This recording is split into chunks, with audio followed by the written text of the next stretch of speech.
Hey, what up? What up? Once again, hello. Welcome to another album review. This I'm gonna review a current album that I recently listened to. This is a album review of the album Queen by Nicki Minaj.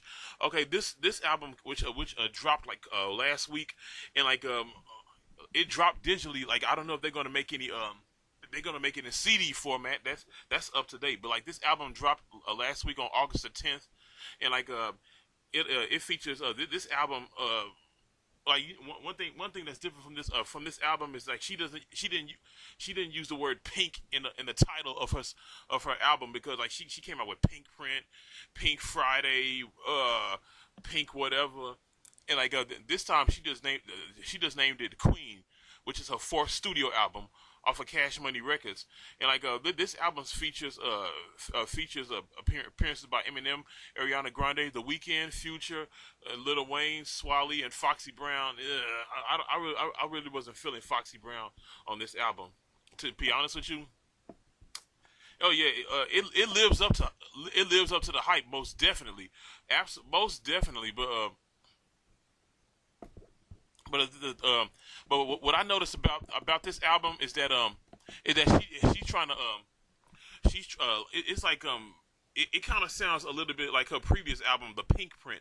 The Pink Print, it was of course it was a rap hip hop album, but then she started adding more elements of singing before into it. Like matter of fact, this album has more singing on it than her previous albums.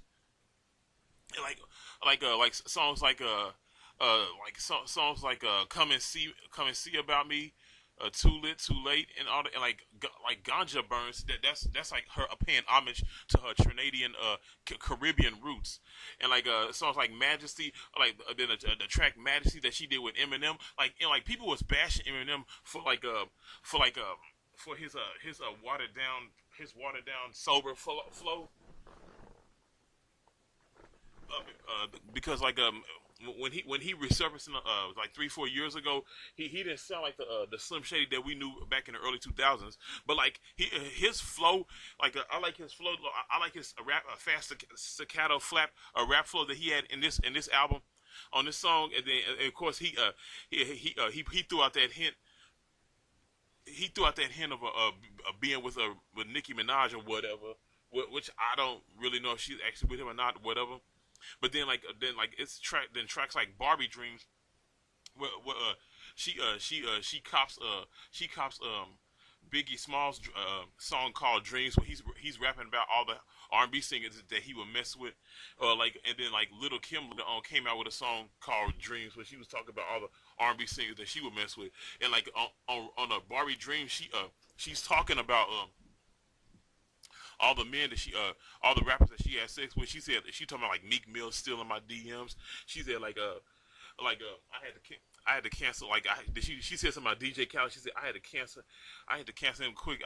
Ain't no fat nigga gonna tell me what he don't eat, or something like that. And then she was talking about rappers like Offset or Migos. She was basically going down the line of all the famous rappers that are out now. That's a pretty good homage of a song. And then of course songs I wasn't really feeling Ariana Bed with Ariana Grande.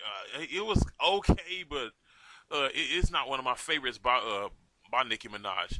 And then I really Thought I Knew You, featuring The Weeknd, and then it's songs like Run and Hide, and Chun Sway. I thought Chun Sway. I think Chun Sway is like the beast, which comes on before the song Chun-Li. I think Chun Sway is kind of like the B side of Chun-Li, and then tracks like LLC, and I really like those songs. And a lot of the vast majority of Nicki Minaj's songs basically talks about cunning linguists, have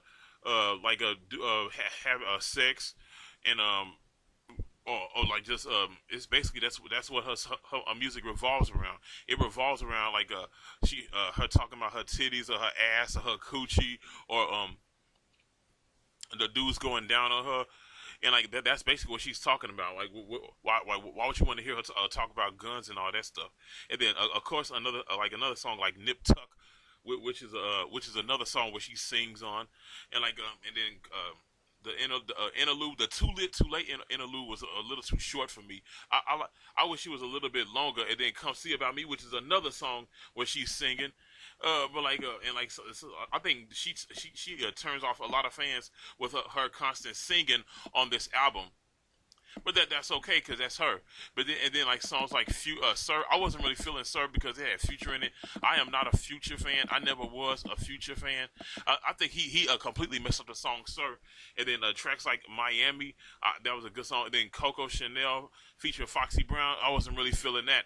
Like Foxy Brown, she completely fell the hell off. She ain't been ever since '04. She hasn't really been all that. And then but like but that's what I like about this album. I like the feel. I like the vibe. I like the yeah.